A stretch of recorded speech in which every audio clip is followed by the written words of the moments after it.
तो अब हम आ गए हैं सरफेस एरिया एंड वॉल्यूम के एकदम लास्ट पार्ट में, एक्सरसाइज 13.5 का क्वेश्चन नंबर 3।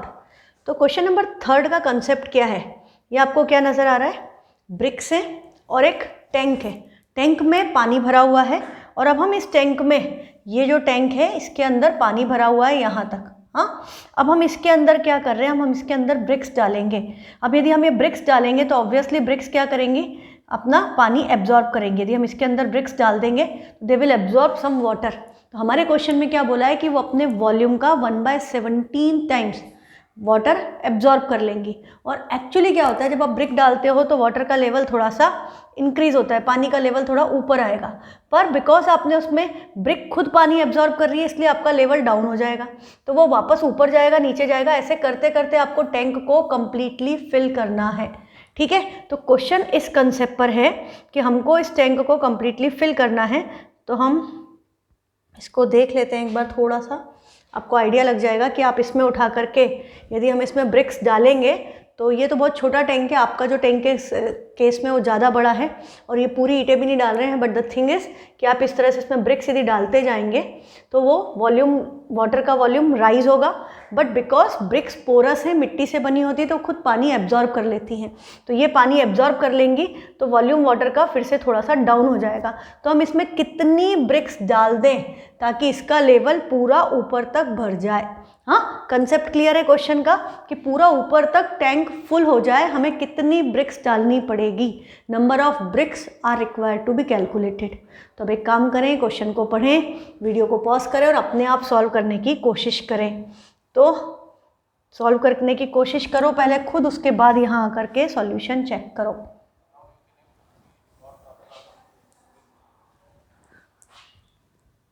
और सिस्टर्न इंटरनली मेजरिंग, सिस्टर्न के डायमेंशन हमको क्या गिवन है, 150 बाय 120 बाय 110 सेंटीमीटर, ये इसके डायमेंशंस हैं।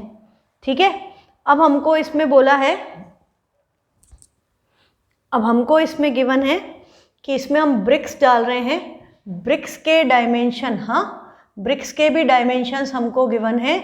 ब्रिक के डायमेंशन है 22 by find 22.5 by 7.5 by 6.5, all dimensions are in centimetre.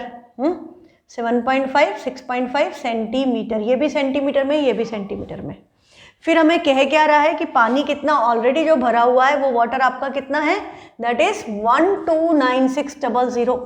ये ऑलरेडी जो पानी का लेवल है वो 129600 सेंटीमीटर क्यूब, इतना पानी इस टैंक में ऑलरेडी है। अब आप ब्रिक डालोगे तो ऑब्वियसली पानी का वॉल्यूम थोड़ा सा, जब हम इसमें ब्रिक्स इंसर्ट करेंगे तो इसका लेवल थोड़ा सा राइज होगा, बट बिकॉज ब्रिक्स पानी को एब्जॉर्ब कर लेगी तो वापस से लेवल थोड़ा सा डाउन होगा। तो ये प्रोसेस चलती रहेगी, पर हम क्या चाहते हैं कि पानी पूरा यहाँ तक ब्रिम तक आ जाए। तो उसके लिए हमें कितनी ब्रिक्स डालनी है, how many bricks we are required to put into this, ये क्वेश्चन है। ठीक है, तो अब आपको क्वेश्चन समझ में आ गया है, तो आप क्या कर सकते हो, सबसे पहले हम वॉल्यूम ऑफ वाटर, इसमें टोटल पानी आएगा कितना, वो हम इसके टैंक के वॉल्यूम के फॉर्मूले से निकाल सकते हैं कि volume of water of the cistern, volume of water the cistern can contain equal to LBH। तो वॉल्यूम ऑफ सिस्टर्न निकाल लें हम, इक्वल टू LBH, मतलब इनका प्रोडक्ट, तो 150 इंटू 120 इंटू 110। अभी यहाँ पर हम अलग अलग कैलकुलेशन कर रहे हैं, हाँ हमने हर क्वेश्चन में कॉमन लिया, यहाँ पर हम अलग तरह से कर रहे हैं। तो देखो 3 0 तो हैं, 1 2 3, 15 इंटू 12 क्या होता है, 15 इंटू 12 इज 180, 180 के कारण एक और 0 आ गया, ये यहाँ रख दिया। अब 11 से मल्टीप्लाई करेंगे तो 180 आएगा, तो ये ऐड करके 198 हो, तो आपका आंसर क्या आ गया, 198 पीछे 40 सेंटीमीटर क्यूब। इतना वॉल्यूम उसमें टोटल आपके इसमें कंसिस्टेंट का वॉल्यूम ये है, मतलब उसमें इतना पानी आ सकता है। अब हमारे पास ऑलरेडी कितना पानी है, हाँ हमारे पास ऑलरेडी इतना वाटर है 129600 सेंटीमीटर क्यूब। तो हमें जो स्पेस ब्रिक्स डाल करके फिल करना है वो ये बचा हुआ स्पेस ही है ना, इन दोनों का गैप कि इसकी कैपेसिटी इतनी है, इतना पानी ऑलरेडी है, तो ये जो डिस्टेंस है, ये स्पेस है, यही तो हमें फिल करना है। तो वॉल्यूम ऑफ वाटर रिमेनिंग, हाँ, या volume of cistern empty, volume of cistern to be filled by bricks, to be filled by bricks equal to क्या होगा, उसका total volume minus total volume minus volume of water already जो है उसके अंदर। तो हम क्या करेंगे, इस 198.12340 में से 129600, तो 129600 को सब्ट्रैक्ट कर दें तो हमें पता चल जाएगा हमें एक्चुअली पानी डालना कितना है। 0 0 10 - 6 4 10 - 10 0 8 - 7 8 - 3 5 19 - 1 18। तो हमें इतना पानी भरना है, इतना पानी की जगह है वहाँ पर, मतलब हमें इतनी ब्रिक्स डालनी है कि वो इतना वॉल्यूम ऑक्यूपाई कर ले, हमको ये पता चल गया। तो अब हमें क्या पता है कि number of bricks multiplied by volume of one brick, और उसमें से क्या हो जाएगा, माइनस हो जाएगा 1/17 times volume of one brick, हाँ, minus 1/17 times volume of one brick. ये वॉल्यूम किसके इक्वल है, ये जो वॉल्यूम है, volume of water to be filled by bricks is equal to number of bricks multiplied by volume of brick minus 1/17 times volume of one brick. ऐसे मत करो कि हम वन ब्रिक का वॉल्यूम निकालें फिर उसका 1/17 करके उसमें से सब्ट्रैक्ट करें, आप डायरेक्टली ऐसे ही कर लो।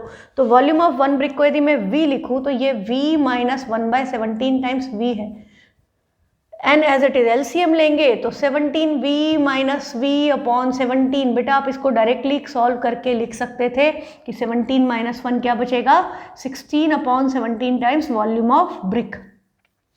तो ये जो पानी का वॉल्यूम है ये किसके इक्वल है, 16/17 times volume of one brick multiplied by number of BRICS. अब हमें क्वेश्चन में कैलकुलेट क्या करना है, हमें नंबर ऑफ ब्रिक्स कैलकुलेट करना है। तो हम इस चीज़ को डायरेक्टली क्या लिख सकते थे कि number of bricks equal to volume of water.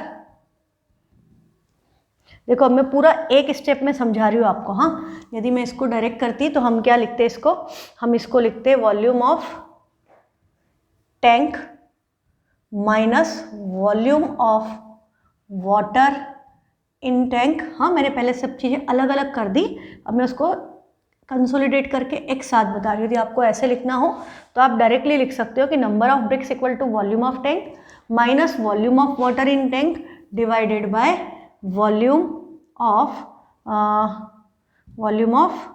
One brick minus 1/17 times volume of one brick. तो अगली बार आप क्वेश्चन करें तो आप डायरेक्टली ये पैटर्न यूज़ कर सकते हो बजाय सब चीज़ें सेपरेटली करने के, कि volume of tank minus volume of water in tank divided by volume of brick minus 1/17 times volume of one brick.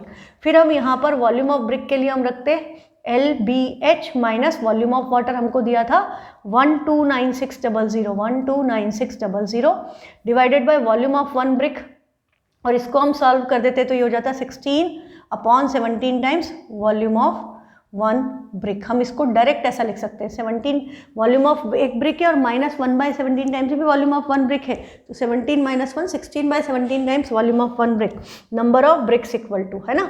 तो अब हम इसमें वैल्यू रखेंगे तो अब आपको पता है कि हम ये कैलकुलेशन ऑलरेडी कर चुके हैं फिलहाल। तो हम यहाँ पर, चलो मैं एक बार फिर से लिख देती हूँ, LBH की वैल्यू आप यहाँ पर डालेंगे, ये LBH की वैल्यू यहाँ पर डाल करके मल्टीप्लाई करेंगे तो 19840 आएगा। हाँ, यहाँ पर आपका 19840 minus 129600 divided by, 16/17 times volume of one brick. Volume of one brick मतलब LBH। LBH वैल्यू क्या है इसकी, ब्रिक के डायमेंशन है 22.5, 7.5 एंड 6.5। तो यहाँ पर आएगा इंटू 22.5 इंटू 7.5 इंटू 6.5 ये आएगा। अभी ऊपर हमने इन दोनों को सब्ट्रैक्ट किया हुआ है, हमारी वैल्यू क्या आई थी सब्ट्रैक्ट करने के बाद 1850400। हाँ एक बार ऐड करके भी देख ले, 4 + 6 10 कैरी 1, 9 + 1 10 कैरी 1, 5 2 7 1 8 कैरी 1, 18 19 20। एक ज़्यादा कैसे हो गया, एक सेकेंड, 9 - 1 इज़ 8, करेक्ट तो था, 8 - 2 मेरा यहाँ तक तो करेक्ट आया है 400। तो ये 10,000 में से 9600 गया, बचा 400। तो 7 - 2 इज़ 5 एंड 19 - 1 इज़ 18। तो परफेक्ट है। हाँ कैरी नहीं आया, ओके 1850400। तो इसकी जगह अब हम वैल्यू रख लें, ये हमारी वैल्यू आ चुकी है 1850400, राइट, 1850400।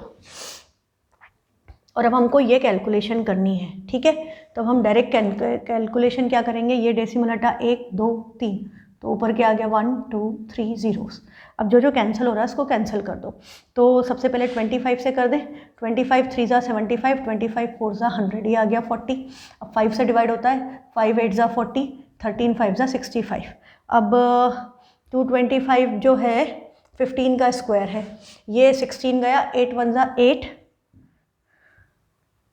8 1 × 8, 8 2 × 16, ठीक है। अब आपके ऊपर जो नंबर हैं ये पक्का 5 से तो जाता ही है, 25 9 × 225 है, और इसको 25 से करेंगे, 25 6 × 150, 25 7 × 175, बचेगा 10, तो हो गया 100। तो 25 4 × 100, फिर 0 जाएगा, 25 4 × 100, 175 बचा 10 0 100, 25 4 × 100, 4 जाएगा नहीं, एक 0 आएगा, 40 25 1 × 25 बचा 15, 150 25 6 × 150, 74016। ये नंबर 3 से या इससे जाता है क्या, 2 से तो जा ही रहा है ऑब्वियसली, 2 से कर दें तो 37008, 7 × 10 18, 18 है तो 9 से डिवाइड होता है, 9 1 × 9, 9 4 × 36, 9 4 × 36 बचेगा 110, 9 1 × 9 बचेगा 110, 9 1 × 9 बचेगा 1, 9 2 × 18, 4 5 6 8। अब ये 3 से डिवाइड नहीं होता। अब हमारी वैल्यूज़ जो बची है फाइनली दे आर 4112/3 × 13, और ये 17 जा रहा है मल्टीप्लिकेशन में। तो अब हम इसकी कैलकुलेशन कर लें, तो 3 से कैंसिल किया, 3 1 × 3 बचेगा 1 11, 3 3 × 9 बचेगा 2, 3 7 × 21, फिर ये डिवाइड नहीं होगा 0 डेसिमल, 3 6 × 18 18, फिर 13 से कर दें, 13 1 × 13, 7 नहीं होगा 0, 13 5 × 65 बचेगा 5, 13 4 × 52 बचेगा 4, 13 3 × 39।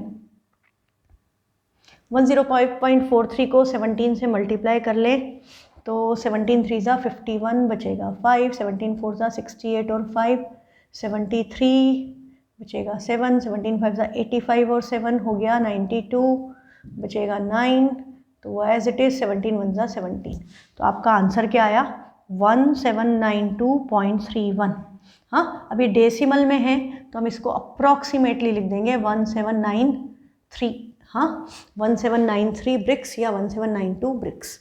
तो ये आपका आंसर इसका आ जाएगा। कैलकुलेशन आपको यदि सेपरेटली करना अच्छा लगता है तो आप ऐसे सेपरेटली निकाल करके भी डायरेक्ट वैल्यूज़ फिर यहाँ पर सब्स्टिट्यूट कर सकते हो। हाँ डायरेक्ट वैल्यूज़ निकाल करके ये वॉल्यूम ऑफ वन ब्रिक को भी, पर ये कैलकुलेशन हो जाएगी, मतलब ये निकाल लो और फिर इसको तो डिवाइड ही करो। ये मत करो कि वॉल्यूम ऑफ वन ब्रिक निकाल के पहले मल्टीप्लाई करें फिर डिवाइड करें, that will take more time. Calculation दो एक बार करके देखना, सिंपल क्वेश्चन है। तो ये क्वेश्चन अच्छा है। इसके बाद वाला जो क्वेश्चन है बेटा वो एग्जाम में बहुत ही कभी भी पूछा नहीं जाता, पर करना तो पड़ेगा। उसके अलावा बाकी सारे जो हैं वो अभी आपके आउट ऑफ सिलेबस हो गए हैं इस साल। तो फोर्थ क्वेश्चन में बोल रहा है in 1 fortnight of a given month there was rainfall of 10 centimetre in a river valley. एक रिवर वैली में 10 सेंटीमीटर रेनफॉल हो गया। जैसे अपन आजकल पेपर में पढ़ते हैं ना 1 इंच बारिश, 1 सेंटीमीटर, 2 इंच, 2 मिलीमीटर, ऐसे आता है ना बारिश के दिनों में कि इतने mm, इतने सेंटीमीटर, इतने इंच बारिश हो गई। If the area of the valley is this, हमको एरिया वैली का गिवन है कि वैली का एरिया है 72 0.80 kilometer square. Show that the total rainfall was approximately equivalent to the addition to the normal water of 3 rivers.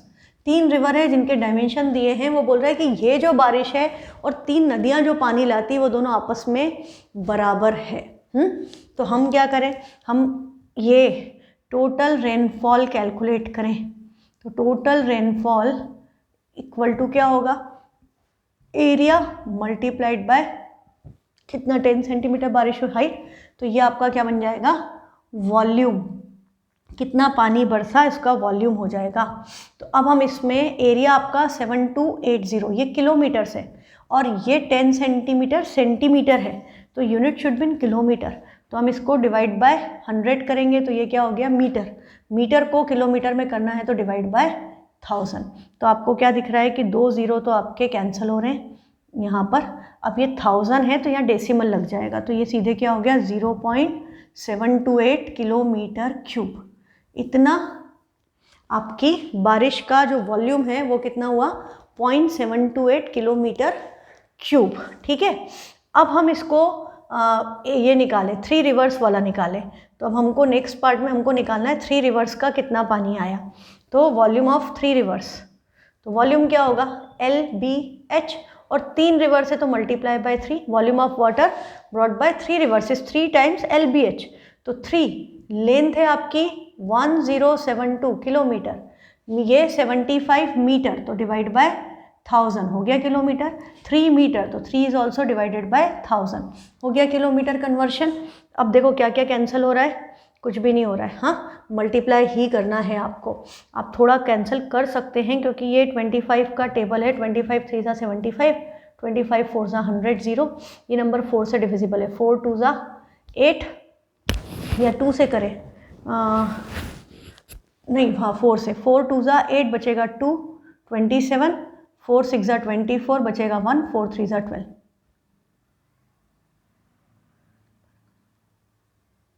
4 2 सा 8 बचा 2 27, 4 6 सा 24 बचेगा 3 32, तो 4 8 सा 32 आएगा, 4 8 सा 32 बचा 3, 4 7 सा 28 और 3 4 6 सा 24 और 3 27 बचेगा 2, 4 2 सा 8 और 2 10 1 0 7, 4 से इसको कैंसिल किया, ये आ गया 10। अब आपको सिंपली क्या करना है, न्यूमरेटर को मल्टीप्लाई और डिवाइड वो डेसिमल आप शिफ्ट कर दें। तो हम इसको मल्टीप्लाई करेंगे तो 268 मल्टीप्लाई हो रहा है 3 3 सा 9 9 3 सा 27 से, 27 से, तो 27 का टेबल तो आता नहीं है, 7 से कर लेते हैं, 7 8 सा 56 बचेगा 5, 7 6 सा 42, 47 7 बचा 4 7 2 14 और 4 18, 2 8 सा 16 कैरी 1 26 2 52 और 1 53, ये आ गया 6 13 8 4 12 का 2 7 7 2 3 6, ये आया। तो ये आंसर आपका आ रहा है 7236, ठीक है 7236 divided by 4 places decimal shift करना है, तो ये भी कहाँ गया यहाँ, तो इसका आंसर आया 0.7236, इसकी भी यूनिट क्या है किलोमीटर क्यूब। तो ये इतना पानी 3 नदी लाई और इतना पानी रिवर वैली में हुआ बारिश से, दोनों ऑलमोस्ट सेम है, 0.72 0.728 और 36 ऑलमोस्ट सेम है, अप्रॉक्सीमेटली इक्विवेलेंट। क्वेश्चन में यही बोला था, तो हमारा आंसर अप्रॉक्सीमेटली इक्विवेलेंट ही आया। तो यस, वो जो बात कह रहा है कि भाई 10 सेंटीमीटर बारिश हुई या 3 नदी मिलकर के इतना पानी ले आई, तो ठीक है, दोनों बातें करेक्ट है, ठीक है। पर ये question exam point of view से इंपॉर्टेंट नहीं है। जो एग्जाम पॉइंट ऑफ व्यू से इंपॉर्टेंट है, एक आपका ये वाला कंसेप्ट है, अभी जो अपन ने थर्ड वाला किया।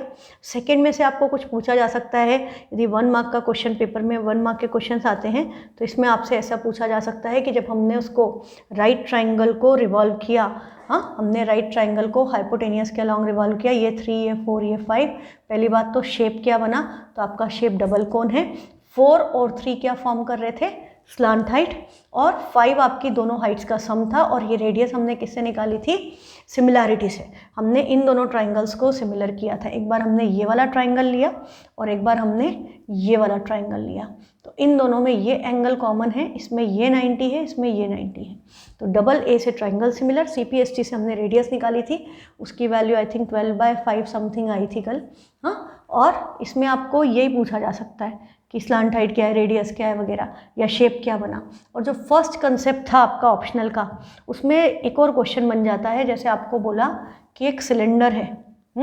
अब इसमें क्या किया कि हमने यहाँ तक तो डेकोरेटिव मिरर्स लगा दिए और यहाँ तक भी डेकोरेटिव मिरर्स लगा दिए। अब ये जो बीच वाला एरिया है उसको हम क्या चाह रहे हैं कि हम उसमें इस तरह से थ्रेड लगा दें डेकोरेट करने के लिए, कि वो बिल्कुल गैप ना रहे और वो रहे। तो आपसे पूछा कितने turns, find the number of turns required to cover this length, और हमको पूरी लेंथ दे दी। मान लो कि फुल लेंथ इज 20 सेंटीमीटर और नीचे से भी 4 सेंटीमीटर और ऊपर से भी 4 सेंटीमीटर तक आपको क्या करना है, ये मिरर्स का डेकोरेशन। तो जो बची हाइट जिस पे हमको ये लगाना है, जिस पे हमको थ्रेड लगाना है, वो हाइट कितनी बची, 20 - 8। तो हमको actually 12 centimetre height of the cylindrical portion में हमको उसको वायर को, थ्रेड को लपेटना है। तो नंबर ऑफ टर्न्स के लिए मैंने आपको बताया था कि नंबर ऑफ टर्न्स निकालने के लिए आप क्या करेंगे, number of turns is height of cylinder divided by thickness of the wire that is diameter. तो यदि अब आपको बोल दिया कि वो वायर 3 mm का है, तो अब आपका क्या हो गई, हाइट आपकी 12 है और ये 3 mm को सेंटीमीटर में करोगे तो 0 ऊपर चला गया, ये कैंसिल किया, क्या आ गया, 40 टर्न्स। नंबर ऑफ टर्न्स क्या आ गए, 40। लेंथ ऑफ वायर पूछा हो तो हमें इसका CA से, या एक रिवॉल्यूशन में कितना लगेगा, सरकमफ्रेंस ऑफ द सर्कल, मतलब सिलेंडर का 2πr से 40 को मल्टीप्लाई कर दें तो हमें लेंथ ऑफ वायर आ जाएगी। ठीक है, तो ये क्वेश्चन एक बार विद्याश्रम में आया है, तो ये कंसेप्ट याद रखना, क्योंकि पूरा एज इट इज़ आए ना आए, ये इस तरह से आपसे यदि नंबर ऑफ टर्न्स पूछ लिया तो you should be able to do this. With this surface area and volume chapter is over. जो भी डाउट है व्हाट्सएप करो। Thank you.